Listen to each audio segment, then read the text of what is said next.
It's Saturday and I have some extra time, so I'm going to go ahead and give you guys a rundown on how it was to arrive at BCT and also how red phase went. Red phase, for those of you that don't know, it consists of week 1 through 3, and depending on your company. So if your company is bad, you can stay in red phase the entire time you're there. So that red phase consists of total control. You have more drill sergeants around. And if your company is good, you phase up by week 4 and you get more privileges. You get to walk places with your battle buddy. Of course, you can't go anywhere by yourself, but with one other female or 2 other males, you can walk somewhere. Of course, you have to ask for permission, and there's still restrictions, but you just get a lot more privileges. So, the morning I woke up on ship day, we were told, well, the night prior, we were told to have both of our bags packed. So you have to buy a black duffel bag from the advance pay that they give you that I mentioned in the last video. You have to buy a black duffel bag, and they issue you a green duffel bag. So you'll have one on your back and one on the front side, and they're full of gear and your personal stuff and whatever else you brought with you. If it doesn't fit in both of those bags, something's going in the trash. I remember throwing like my towel away and a whole bunch of stuff that I brought with me. So you had to fit everything in there. And then we went down for the formation in the morning to get accountability. Everything's about accountability in the military, and you'll learn that. You have to make sure that everyone's accounted for. So we went downstairs, and they walked us over to chow, and we had some breakfast. And after that, they brought us into the auditorium, and the drill sergeants were basically letting us ask questions about BCT, and they were giving us answers, but I think they were trying to scare us. So I didn't ask anything. I was quiet. I didn't like to stand out. I just was trying to blend in as much as I could in the beginning. I didn't want to get yelled at for anything stupid. So I want to say a couple hours went by. They don't tell you what time you're leaving either, so you're just like waiting around the entire time. You're thinking, when are we going to go? And you're really tired, so you're trying to stay awake, and you can't really talk, so it sucked.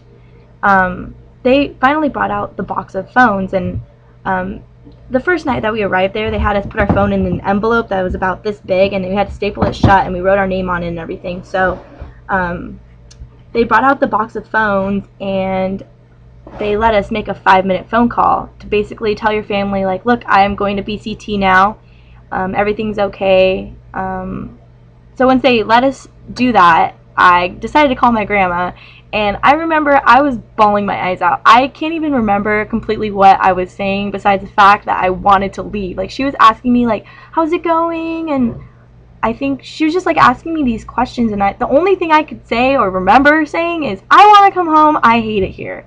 So if you can help it, just try not to make that phone call home. Like, I really suggest not making that phone call home, because once I made that phone call, I was back to square one. I was back to day one where I was laying in my bed at reception, laying in the bunk that first night, just thinking, like, what the heck did I get myself into? I'm not trying to talk anyone out of joining. I fully encourage it. I love it, but I'm just telling everyone this to be prepared. So try not to make that phone call if you could help it. So I called my grandma. That was not good. I cried, and once I hung up, they made us staple the envelope shut again and put it in our pocket because we were going to ship to BCT with it. There's no way around it. You're not going to take your cell phone out. There's just no way. Don't even do it. Don't be dumb. So I was bawling my eyes out after that phone call, and there were like 6 other girls around me, and they were trying to like comfort me. Kane, it's okay. You'll be fine. Like, just push through it. We're all here together. We're in the same situation. And that's what's comforting too. Like, if you just remember that there's other people around you that are going through the same things as you, then it'll be okay. So I was crying, and my drill sergeant was like, female, why are you crying? And I'm like, drill sergeant, I just miss my family. And then he went on a rant, like, in front of everyone. He's like, see, this is why I don't like phone calls home, because it disrupts your training, and once you're in a mindset, it just brings you back to day one. And he's right. He was totally right, but I felt like I needed that phone call, but if I could go back, I would not have made it. So after that, they pulled us outside, and we had to line up, and we had to say our last social and our last 4 of the social, and we had to read off our number that we were. So I was 584, like I said. So we had to read off the number and our last name, and I believe it was first sergeant that came around and checked, and just to make sure that you're accounted for and you're ready to ship off to BCT. So we waited out there for a little bit, and some cattle trucks pull up. Okay, These cattle trucks, they suck. You will learn these things suck really bad. They made us file into a cattle truck. I think there was 3 of them because there were so many of us shipping off that we had to cram into them with our bags on. So there was one on the front and one on the back. Like I said, you have, I think I want to say your black bag is on your front, the duffel bag, and then your green one's on the back. But it's super heavy. So you stuff onto there, and it's hot. There's no windows. It's summertime. Well, it was summertime for me. It was summertime. Humid, and no one's saying a word because we don't know how far BCT is from. It's all on the same base, but Fort Leonard Wood, I heard prior to going there that it's really big. So I didn't know how far BCT was in comparison to my reception battalion. So everyone's on the bus, and it's super quiet, and we're just like, holy crap. Like, I remember looking around at everyone's face, and I was just like, I really was not that scared at that point. I was just like, how far is this place? Like, this is really happening. Like, that's the only stuff that was going through my mind. I wasn't like, oh my gosh, I'm gonna get yelled at. Like, none of that.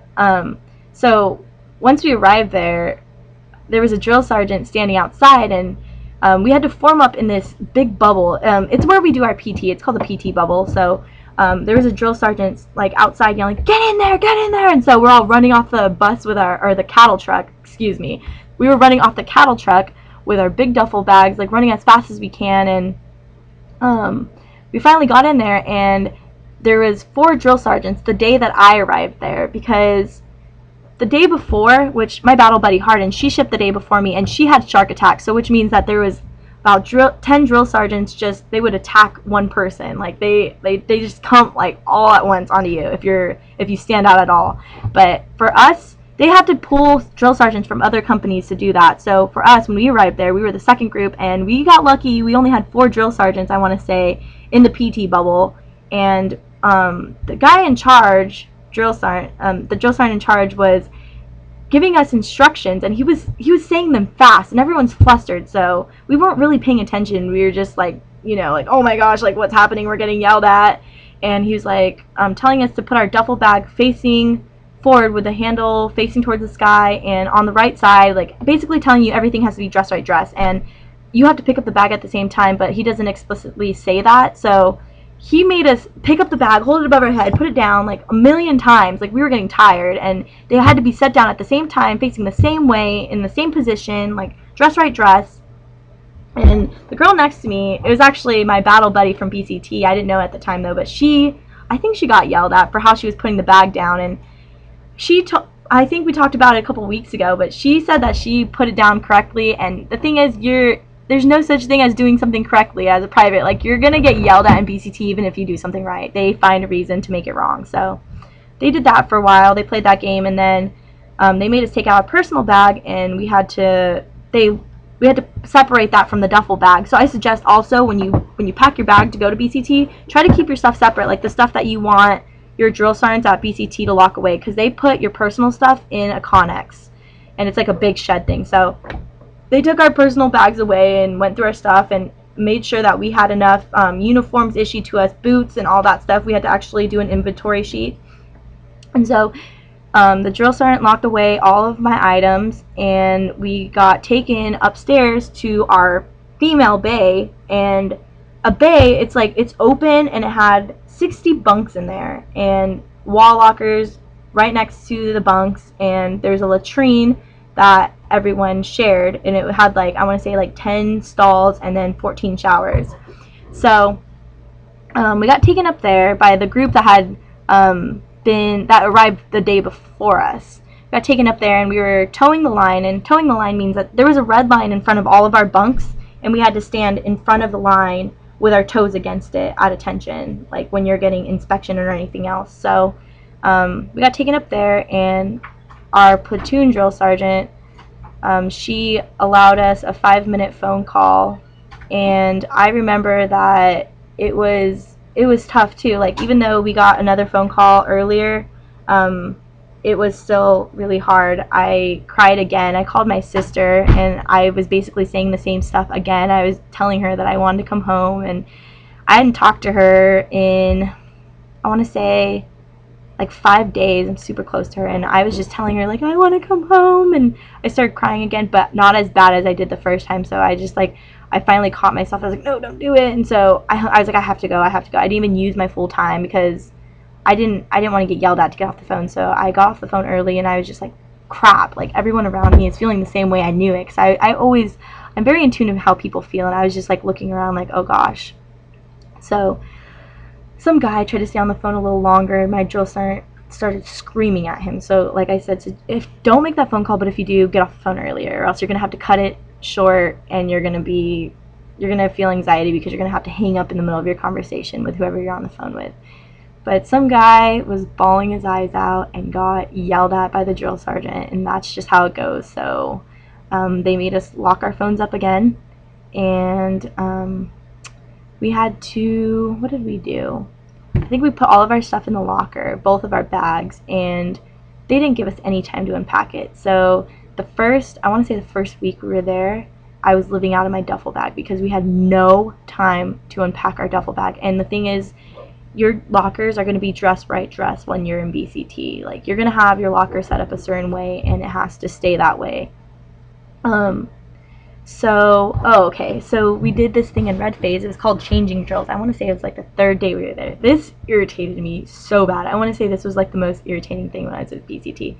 But we did this thing called changing drills. So we were having a hard time meeting hit times. Like, they'd be like, okay, be in formation at 1300, and like they would give us like 20 minutes to go to the bathroom, and like, because I mean, like, a lot of females have to use it, and you have to be in the formation 5 minutes earlier, and all this other stuff to take in, consideration. So anyway, we were having a hard time being in formation, so they made us all go downstairs, and they're like, okay, privates, you have 6 minutes to go change into your summer PTs, your spandex, your short sleeve shirt, your PT shorts, and your tennis shoes, and be downstairs in 6 minutes. So we'd all run upstairs and hurry up and change, and then we'd run downstairs, and then someone, of course, would not meet the time because they're doing who knows what. And another thing is, like, you're trying to pull, I forgot this, you're trying to pull all of your clothes that you need, you're trying to pull it out of the duffel bag, you're looking for it,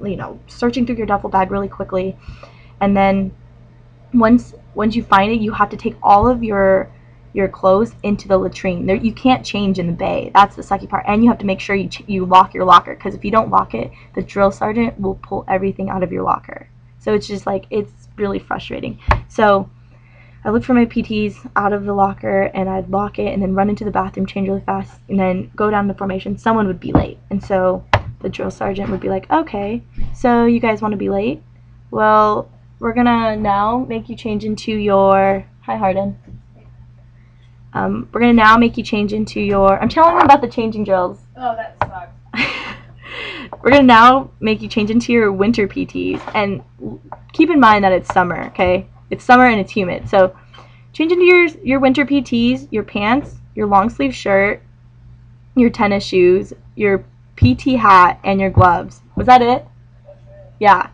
You have 7 minutes, go. So then you'd run upstairs, search through your duffel bag again, trying to find the correct uniform, pull all of your clothes into the latrine, and then come back out, put whatever you need to in your locker, lock it, and go back down, and someone would be late again. So then they'd be like, oh, people still want to be late? Okay. Next, you're going to change into your Army combat uniform, and you're going to put on your winter boots and your gloves, and they just kept doing, how many times do you think we did it? Probably about 8 or 9. Yeah, like 8 or 9 times. Like, they were just totally messing with us. And, like, between each change, they would make us stand in formation, and we looked ridiculous. They'd probably make us stand in formation for, like, 2 minutes, and they'd sit there and talk about us and, like, oh, look how this person looks ridiculous. And the thing is, like, some people tried to cheat and, like, leave their, their short sleeve on underneath their long sleeve shirt, but the drill sergeant would come around and check to make sure that you had the right stuff on, and, like, you weren't trying to, cheat the system. Like, just put on the correct uniform. Like, even the socks, like, you have to change, your PT socks are white and your uniform socks are green, so we had to change those out. Some people tried to double layer them, and they check. So either way, they try to make things ridiculously hard on you. Like, they try to give you an unreasonable standard just to see if you can meet it, and most of the time people fail at it, especially in the beginning. So I wouldn't get too mad at people that aren't able to make it, because either way they're going to mess with you. Trying Trying to think of another thing that happened in red phase. I have a list. 1 second. The ruck march. So we did a grenade range, and after, so you throw grenades in red phase. I think that was week 2, and you do was that the 8K, Harden? You do an 8K ruck march back. Well, that's when we did our 8K. We did it back from the grenade range, and that was pretty tough, especially since on the way back, I want to say 5 minutes into the ruck march, I twisted my ankle. And the thing is, if you don't complete the ruck march, you're going to have to make it up. So I twisted my ankle, and I just pushed through it, and I seriously cried most of the way back. And I don't know, you just have to learn to push through things. It'll make you mentally tougher. That was pretty tough, though. Sorry. Let's see. Okay, so another thing is, so you're really sleep deprived, like I've talked about in the previous video. You're really tired when you arrive at BCT, and I want to say the first 2 or 3, maybe the first 2 weeks, they do this thing called Death by PowerPoint, and they'll make you sit in a classroom all day, and you have to sit at attention with your feet together and your hands on your lap, and they basically teach you the Army values and what it takes to be a soldier and all this other stuff they talk about. And the entire time you're trying to stay awake, it's really hard. I swear, I think I fell asleep with my eyes open. Like, there's been times where I had no idea what the drill sergeant has said for the past hour because I was just so out of it. That was really tough, and I feel like they do that on purpose to, like, just to see who's strong enough to stay awake. I remember I was pinching my hand in class to stay awake because that's how tired I was. After being at BCT for, I want to say by the 3rd week, you get used to the sleeping schedule, though, because you end up getting more sleep, and just in the beginning, they really sleep deprive you. Another thing is, some guy in my company tried to steal Nutri-Grain bars. And the thing is, do the right thing, because they will find a way to humiliate you. Like, that's what they do. So some guy stole Nutri-Grain bars, and the drill sergeant made him get up in front of the whole company on stage in our class and basically explain to us why he's a bad soldier and how he went against the Army values and all this other stuff. So just do the right thing. Don't take food from the DFAC. You'll eat 3 times a day, and you're not supposed to have snacks in between. They don't allow it unless you go on a ruck march. I guess some companies allow it, but even then we didn't get snacks. Also, okay, so you're issued iPro. I don't know if we talked about it in the last video. You're supposed to wear the iPro the entire time you're at BCT. And Harden was one of the lucky ones. Huh? With the iPro, you got to wear the goggles. So if you don't wear your iPro to formation, if you wear your iPro on top of your head, which I did one time, I didn't get the goggles though. You have to wear these big goggles that look like ski goggles. They're ridiculous, and so just try not to put them on your forehead or forget to wear them to formation, because those look really ridiculous. I remember I had to drop though because I had my iPro on my forehead. My drill sergeant made me drop and do push-ups. So you'll be doing a lot of push-ups. Be prepared. What's another thing? Okay, so they have nicknames for people. There's this girl in my platoon. She was very awkward, and they called her Awkward Unicorn, which is really funny. She ran like an awkward unicorn. There's this guy. He was really nervous all the time. Anytime he was asked a question, very nervous guy. So we called him Nervous, and his last name started with a K, so he was also called Special K. My drill sergeant called me Valley Girl. So they'll get some nicknames in BCT, and they're usually funny, but you can't laugh, especially when you're in formation. Let's see. Okay, so you should try to memorize. Actually, I suggest you do this. Yes, do it. Memorize the Army song, Army values,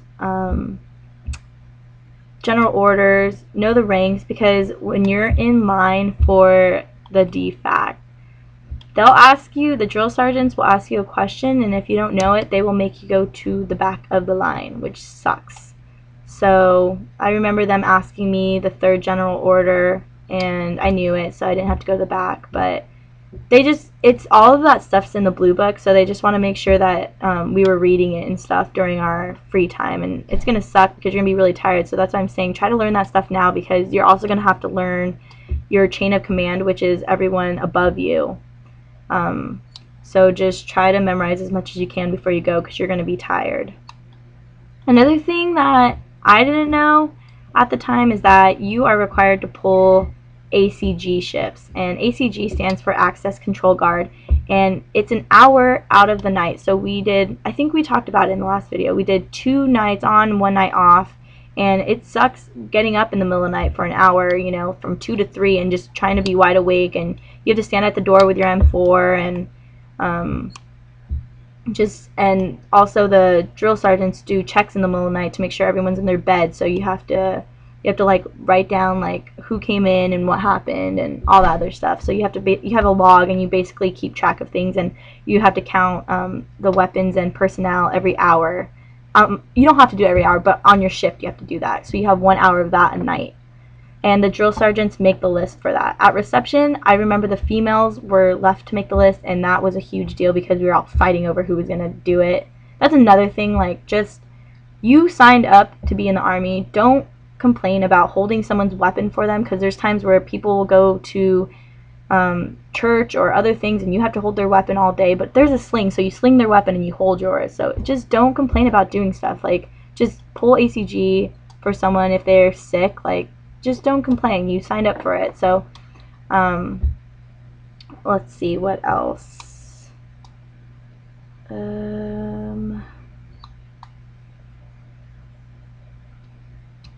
So just, I don't know. That's all I can really think of. We also, I want to say that we did U.S. weapons in red phase, and so we got to shoot some cool weapons. And what else did we do? What else did we do, Hardin? What? In red phase.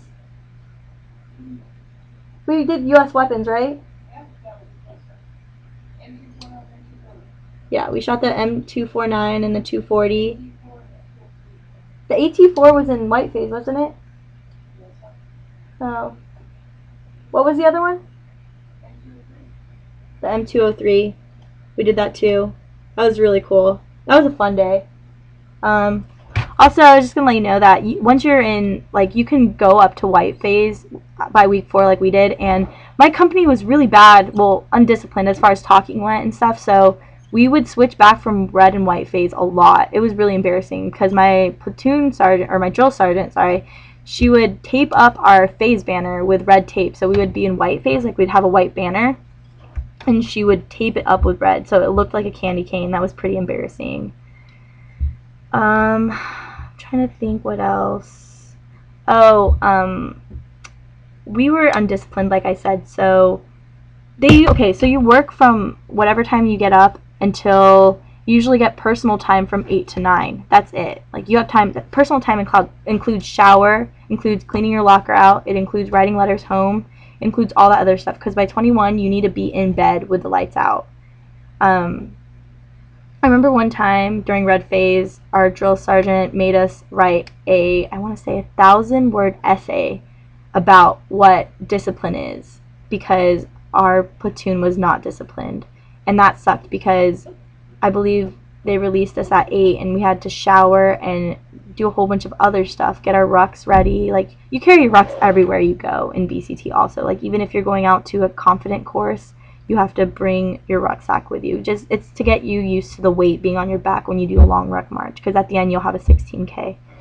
But yeah, they made us write a 1,000-word essay, and it was due the next morning. I remember I basically BS'd the whole thing because I was up in my bed. They issue you a flashlight too, so I was up in my bed with a flashlight, like trying to write it underneath my covers really quickly.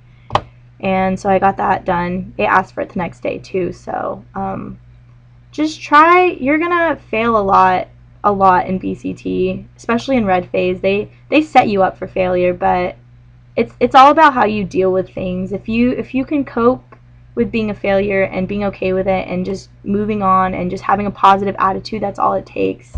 Just try, like I said, don't be that private that asks dumb questions, especially in red phase, until you learn your drill sergeant well. Just try not to stand out. Like I said, I didn't talk for 6 weeks I was there. I didn't say a word. Even when the females argued, I did not talk. I didn't say one thing.